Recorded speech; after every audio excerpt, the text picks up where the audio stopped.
장로인 나는 택하심을 받은 부녀와 그의 자녀들에게 편지하노니 내가 참으로 사랑하는 자요 나뿐 아니라 진리를 아는 모든 자도 그리하는 것은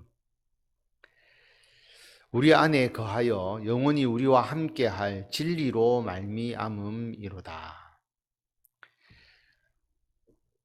사도 요한은 자신을 장로라고 밝히고 있습니다. 베드로 사도도 자신을 장로라고 베드로전서에 보면 자신을 밝히고 있거든요. 보통은 자신을 사도라고 이야기를 하면서 자신의 특수한 신분, 예수님의 제자로서의 신분을 강조를 하는데, 사도 요한은 편지의 서문에서 아주 간단하게 장로인 나는이라고 자신을 언급하는 것으로 보면 오히려 자신에 대한 특별한 설명을 하지 않아도 모든 사람이 사도 요한이 예수님의 제자이고 사도임을 인정하고 있다라고 볼 수가 있습니다. 그래서 굳이 자신에 대한 자세한 설명이 필요가 없는 것이죠. 그래서 장로인 나는이라고 말합니다. 사도 요한은 이 편지를 택하심을 받은 부녀와 그의 자녀들에게 편지한다라고 말씀을 합니다. 특별한 여인과 그의 자녀가 아니고 우리가 볼 때에는 택하심을 받은 부녀와 자녀라고 하는 것은 교회를 상징하는 말이라고 볼 수가 있죠. 그래서 교회에 그리고 성도들에게 쓴 편지입니다. 이 교회와 성도는 사도 요한이 사랑하는 자죠. 내가 참으로 사랑하는 자다.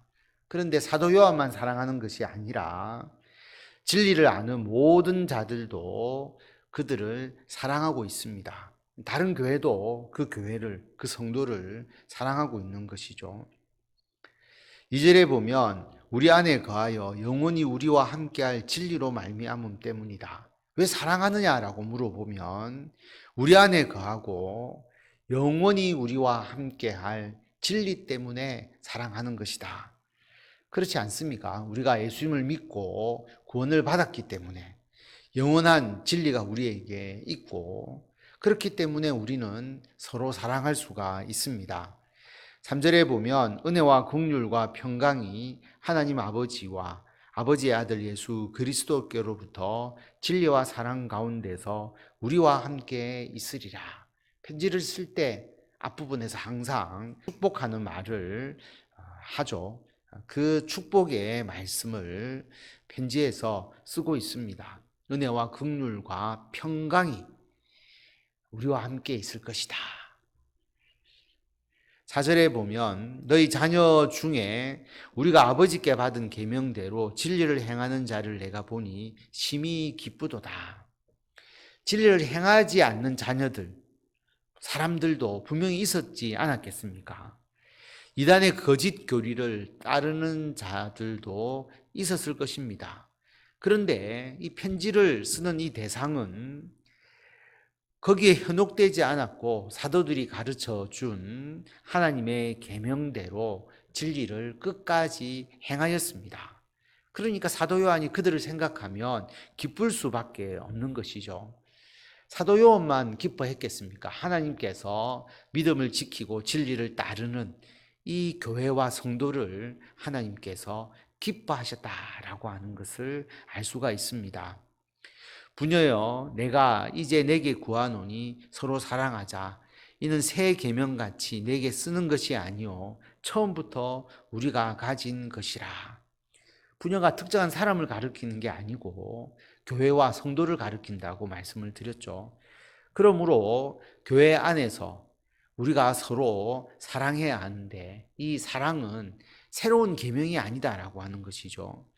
처음부터 우리가 가진 것이 사랑입니다. 처음부터 있고 앞으로도 변화되지 않으니까 영원한 것이 사랑이고요. 예수님께서 가르치시고 사도들에 의해서 전해진 말씀, 서로 사랑하는 것입니다. 그러므로 우리는 어떤 환경과 여건을 생각하지 말고 무조건 교회 안에서 또 성도들 간에 진정한 예수 그리스도의 사랑을 실천해야 합니다. 또 사랑은 이것이니 우리가 그의 계명을 따라 행하는 것이요 계명은 이것이니 너희가 처음부터 들은 바와 같이 그 가운데서 행하라 하심이라. 우리가 사랑을 해보면 사랑하는 자의 말을 따라주고 싶지 않습니까? 결국 사랑이라는 것은 자기 위주가 아니죠. 사랑하는 사람의 뜻을 행하는 것이 진정한 사랑입니다. 우리가 예수님을 사랑하죠. 그 예수님의 사랑을 우리가 받았습니다. 그렇기 때문에 우리는 하나님의 계명, 예수님의 말씀을 따라 행하고자 하는 마음을 가지고 있습니다. 우리가 지키는 계명이 율법에 의해서 강제되는 것이 아니다라고 하는 거죠. 우리가 예수님을 사랑하는 마음으로 행하는 것이 바로 예수님의 계명입니다. 이 사랑의 계명이 예수님으로부터 전해졌기 때문에 앞에서도 말씀드렸지만 새로운 계명, 제자들이 비로소 가르치는 계명이 아니라 처음부터 들은 말씀입니다. 그래서 예수님을 사랑하고 예수님의 계명을 행하면서 우리가 살아가고 있습니다. 미혹하는 자가 세상에 많이 나왔나니 이는 예수 그리스도께서 육체로 오심을 부인하는 자라. 이런 자가 미혹하는 자요 적 그리스도니. 사랑이 필요한 이유가 미혹하는 자가 세상에 많이 나왔기 때문이라고 말씀을 합니다. 이렇게 생각해 볼 수 있죠. 미혹하는 자가 세상에 많다면 우리가 좀 더 지식을 가지고 좀 더 논리적으로 그들을 대해야 될 것 같은데 오늘 말씀을 보니까 미혹하는 자가 세상에 많이 나왔는데 우리가 해야 될 일이 뭐냐? 서로 사랑해야 된다라고 말씀을 합니다. 사랑을 해야 미혹에 빠진 자를 건져낼 수 있다는 거죠. 그래서 어떤 논리적 성경적인 지식으로 이단에 빠지거나 잘못 행하는 자를 건져내는 것으로 생각하기가 쉬운데 오늘 말씀을 듣고 저도 깨달았습니다. 사랑이 있어야 하는구나. 사랑으로 미혹에 빠진 자를 건져내는구나. 미혹하는 자들은 예수님의 사랑을 받지 않고 사랑을 거부하죠. 예수님의 말씀에 대한 실천도 강조하지 않습니다. 이들은 교리적 측면을 내세워서 자신의 주장을 거짓되게 정당화할 뿐입니다. 사람들을 그렇게 세뇌시키고 미혹시키죠. 그러나 삶을 통해서 사랑을 실천하거나 예수님의 말씀을 전반적으로 순종하지 않습니다. 그렇기 때문에 우리가 그들과 다른 점, 우리는 그들을 사랑으로 끌어서 그들을 주께로 다시 인도해야 한다는 거죠. 세뇌되었기 때문에 논리적으로 물론 나중에는 성경을 가지고 가르쳐야 되겠지만 처음 당시에는 아무리 이야기를 해도 논리적인 측면으로 그들을 설득할 수 있는 게 아니기 때문에 사랑으로서 그들을 품어주는 것이 우선이 되어야 합니다. 이 미혹하는 자는 예수님께서 육체로 오심을 부인하는 자입니다. 이 당시에 영지주의자들이 있었는데 예수님은 영으로 이 땅에 오셨다. 영으로 오셨다면 예수님의 십자가의 고난, 예수님의 죽음, 부활 다 그냥 보여주는 것이죠. 결코 예수님은 영으로 오신 것이 아니라 인간으로 이 땅에 오셨습니다. 우리하고 똑같은 사람의 모양으로 이 땅에서 태어나셔서 이 땅에 오셨기 때문에 우리가 겪는 모든 고통을 예수님도 직접 겪으시고 특별히 십자가의 죽음, 십자가의 부활, 그리고 승천 이 모든 과정을 우리를 대신해서 행하셨고 그래서 우리가 할 수 있는 모든 것의 첫 열매가 되시는 것이죠. 부활의 첫 열매가 되시고 그래서 우리가 예수님을 따라서 예수님을 믿고 우리가 부활에 이를 수 있고 하나님의 나라에 갈 수 있고 이 모든 것이 우리들에게 해당되는 것이지 않습니까? 그렇기 때문에 예수님이 영으로 오셨다라고 하는 주장은 100% 이단이고 잘못된 미혹의 가르침이다라고 하는 것입니다. 예수님께서 신인데 인간으로 이 땅에 오셨음을 분명히 믿어야 된다. 우리를 위해서 십자가에서 죽으시고 우리의 죄를 용서해 주셨음을 믿어야 합니다. 요한 1서에서는 우리가 요한 2서가 요한 1서의 축소판이라고 할 수가 있거든요. 요한 1서에서는 예수님께서 육체로 오셨다라고 그렇게 기록되어 있지만 요한 2서에서는 예수 그리스도께서 육체로 오심이라고 기록되어 있습니다. 오심이니까 현재 분사거든요. 문법적으로 보면. 미래적 의미도 담고 있습니다. 그래서 예수님께서 재림하실 때의 이야기를 하는 것이라고 볼 수가 있죠. 그렇게 본다면 어떤 사람은 예수님의 재림을 영으로 임하는 거다. 신천지도 그렇게 가르치죠. 예수님 재림 보지 못한다. 영으로 이만희에게 재림했다. 그렇게 이야기합니다.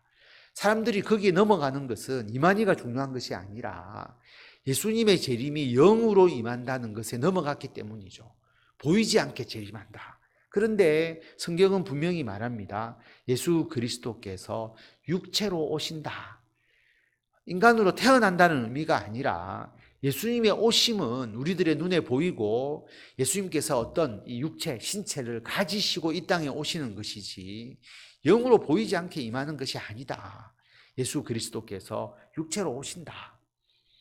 뿐만 아니라 예수님의 초림이 이어지는 장면이라고 봐도 됩니다. 어떤 의미냐 하면 예수님께서 인간으로 이 땅에 오신 그 예수님이 2000년 전에 잠깐 이 땅에 있다가 떠나버리고 그 다음 우리와 함께 하지도 않고 예수님께서 인간으로 이 땅에 태어난 그 의미가 사라지느냐? 그렇지 않다는 거죠.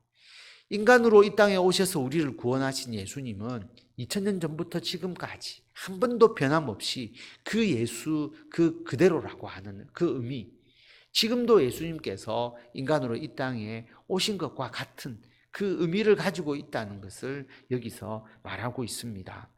그래서 예수님의 성육신은 역사적으로 보면 이례적으로 끝난 거죠. 한 30년, 한 33년 정도의 삶으로 끝나버린 것으로 볼 수 있지만 그게 아니라 우리가 신앙적 의미에서는 지금도 예수님의 성육신은 계속되고 있는 것이고 그 예수님이 영원히 그 인간으로서 이 땅에 오신 예수 그리스도가 우리와 함께 하는 것이죠. 신으로서 창조하신 예수 그리스도만을 우리가 믿는 것이 아니라 인간으로 이 땅에 오신 예수 그리스도를 믿고 있고 그 예수님이 지금도 우리와 함께 한다는 의미입니다. 너희는 스스로 삼가 우리가 일한 것을 잃지 말고 오직 온전한 상을 받으라.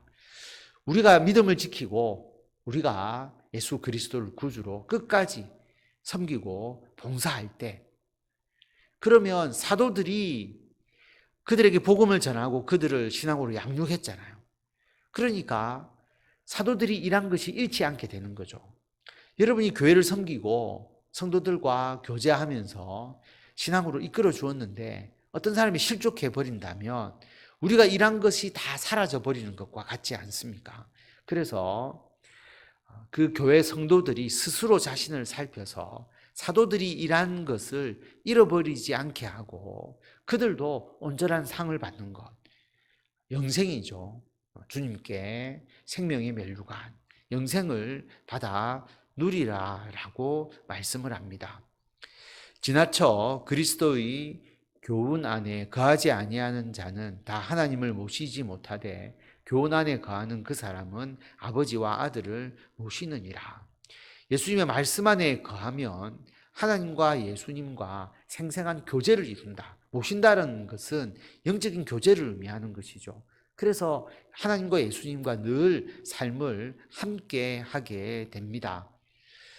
누구든지 이 교훈을 가지지 않고 너희에게 나아가거든 그를 집에 들이지도 말고 인사도 하지 말라.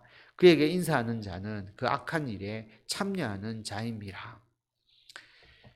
미혹하는 자와 완전히 함께 하지 마라. 이것을 강조하는 것은 아니죠. 미혹하는 자를 공식적으로 환대해서는 안 된다는 거죠. 왜냐하면 그러다 보면 경각심을 잃게 되고 신앙이 흐지부지 되기가 쉽다. 그래서 철저하게 그들과 단절하고 그들의 세력을 봉쇄해야 된다. 이단과 사이비들을 단호하게 대할 때는 단호하게 대해야 된다라고 하는 거죠. 그래서 그들과의 관계를 단절하면서 경각심을 가지도록 해야 된다라는 것을 우리에게 말씀합니다. 내가 너희에게 쓸 것이 많으나 종이와 먹으로 쓰기를 원하지 아니하고 오히려 너희에게 가서 대면하여 말하려 하니 이는 너희 기쁨을 충만하게 하려 함이라. 요한이서가 짧잖아요. 사도 요한이 쓰고 싶었으면 훨씬 더 많은 내용을 썼을 겁니다. 그런데 편지보다는 직접 가서 대면하기를 원한다. 왜냐하면 만나서 기쁜 관계라는 거죠. 이 사람들과. 그래서 대면하여서 너희 기쁨을 충만하게 하고 싶다라고 말합니다. 만남이 기쁨을 주는 관계, 그리스도 안에서 우리가 가지는 관계이죠. 성도의 교제입니다. 예배 드릴 때 만나고 또 교구 예배 때 만나고 영상으로 만나고 만남이 우리들에게는 큰 기쁨이 됩니다. 택하심을 받은 내 자매의 자녀들이 내게 문안하느니라. 서로 다른 교회의 성도들이 함께 그들에게 문안한다라고 기록하고 있습니다. 오늘 말씀을 요약하면 주님의 계명, 서로 사랑하라고 하는 것을 우리가 지키면서 신앙생활을 합니다. 서로 사랑해야 미혹하는 자들로부터 내 자신도 지킬 수 있고 미혹당한 자들을 거기에서 건져낼 수가 있습니다. 예수님께서 육신으로 이 땅에 오셨습니다. 인간의 모습으로 인간으로 이 땅에 오셨죠. 그리고 앞으로 재림하실 때도 분명히 우리가 눈으로 볼 수 있는 육신을 가지신 모습으로 재림을 하십니다. 우리와 똑같은 형태로 여자의 몸에서 태어나는 재림이 아니고요. 하나님의 교회는 그렇게 재림을 가르치죠. 그게 아니고 예수님께서 신령한 모습으로 재림하시는데 예수님이 이 땅에서 부활하시고 난 이후에 육신을 가지신 몸이셨잖아요. 그렇게 승천하셨죠. 다시 예수님께서 재림하실 때도 그렇게 재림한다라고 하는 것입니다. 육신의 모습으로 재림을 하십니다. 이 믿음과 이 사랑으로 우리는 온전한 영생을 얻습니다. 이 교훈을 우리가 가지고 있기 때문에 하나님과 예수님과 더불어서 함께 살아갈 수가 있습니다. 이 믿음을 가지지 않고 우리를 미혹하는 자들, 교회에 침투하지 못하도록 우리가 단호하게 단절해야 합니다. 우리는 서로를 논리적으로 설득하는 그런 관계도 아니고 이익의 목적에서 교제하는 관계도 아니고 오직 예수 그리스도 안에서 기쁨과 만남의 은총으로 우리가 풍성한 관계를 맺고 있습니다. 이러한 주님의 교회 그리고 성도들 간의 아름다운 관계를 맺어가시고 주님의 일을 감당하시는 성도 여러분이 되시기를 바랍니다.